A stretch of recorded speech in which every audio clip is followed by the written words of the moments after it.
অনেক আলেম জাহান্নামে যাবে, অনেক মুজাহিদ ফি সাবিলিল্লাহ জাহান্নামে যাবে, অনেক মুতাসাদ্দিক মানে সাদকা করেছে দানবীর জাহান্নামে যাবে। নাউজুবিল্লাহ পড়বেন না? কি আজীব কথা, আলেম জাহান্নামে যাবে কেন? দানশীল ব্যক্তি জাহান্নামে যাবে কেন? নিজের জীবনটা বিলিয়ে দিয়ে, তাজা রক্ত জমিনে ঢেলে দিয়ে যে শহীদ হলো সে জাহান্নামে যাবে কেন? আল্লাহ আলেমকে বলবে, আলেম তুমি জাহান্নামে যাও। আলেম বলবে, আল্লাহ আমি এত কোরআন শিখলাম, এত হাদিস শিখলাম, মানুষকে কোরআন জানাই, লোকজন তোমারে বলবে তুমি অনেক বড় আলেম, তুমি অনেক বড় মুফাসসির, তুমি আল্লামা, তোমার নামে স্লোগান হবে, তাকবীর হবে। এগুলো পাওয়ার জন্য দুনিয়াতে ইলম অর্জন করেছো, আর এগুলো তো তুমি দুনিয়াতে পেয়েছোই। আমার কাছে কি চাও? আমার কাছে তোমার জন্য কিচ্ছু নাই। Go to the hell fire, জাহান্নামে চলে যাও।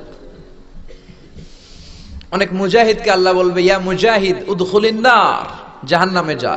মুজাহিদ বলবে, আল্লাহ আমার দেহের তাজা রক্ত লিইলাই কালিমাতিল্লাহ, আপনার কালিমাকে সমাজে প্রতিষ্ঠা করার জন্য, জমিনে কোরআনের আইন বাস্তবায়নের জন্য আমি শহীদ হলাম, জীবনটাই তো বিলিয়ে দিলাম, আমি তো জান্নাতুল ফেরদাউসের আ'লা মাকামে থাকার কথা, আমি জাহান্নামে যাব কেন? আল্লাহ বলবেন, তুমি জিহাদ করেছো লিইকাল লাকা মুজাহিদ ওয়া জারি, লোকজন তোমাকে বীর বলবে, লোকজন তোমাকে শক্তিশালী সেনাপতি বলবে, আর এগুলো তো দুনিয়াতে তোমাকে বলাই হয়েছে। আমার কাছে কি চাও? আমার কাছে তোমার জন্য কিচ্ছু নাই। Go to the hell fire, জাহান্নামে যাও।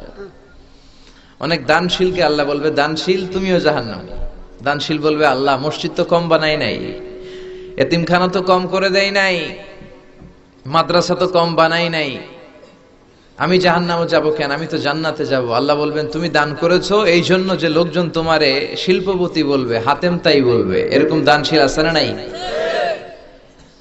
তো লোকজন তো দুনিয়াতে তোমাকে শিল্পপতি বলেছে, দানশীল বলেছে, আমার কাছে তোমার জন্য পাওয়ার কিচ্ছু নাই। Go to the hell fire, তুমিও জাহান্নামে যাও। আল্লাহ এই শ্রেণীর লোকদের থেকে তুমি আমাদের বাঁচাও। আমিন। আমরা যেন এমন আলেম না হই, আমরা যেন এমন মুজাহিদ না হই, আমরা যেন এমন দানশীল না হই। চিল্লায় বলেন ঠিক কিনা? এই জন্য নিয়তটাকে সহি করার দরকার আছে না নাই? আপনার প্রত্যেক কাজের রিওয়ার্ড দেওয়া হবে, সওয়াব দেওয়া হবে বেসড অন ইউর ইন্টেনশন। আপনার কি নিয়ত ছিল, কি ইন্টেনশন ছিল অন্তরের ভেতরে, আপনার অন্তরের গহীনে কি চলছে কেউ জানে না, জানে কে? আল্লাহ। আল্লাহ সব জানে। এই জন্য নিয়তকে খালেস করে নেন। কিয়ামতের দিন অনেক নবী দাঁড়াবে, মাহু আশারাতু রিজাল, নবী 10 জন উম্মত নিয়ে দাঁড়াইছে। কয়জন? 10 জন। ফিহি নবী মাহু রাজুলান, এমন নবী দাঁড়াবে যার সাথে মাত্র 2 জন অনুসারী। কয়জন? একজন নবী, 2 জন উম্মত। ফিহি নবী মাহু রাজুল ওয়াহিদ, কিয়ামত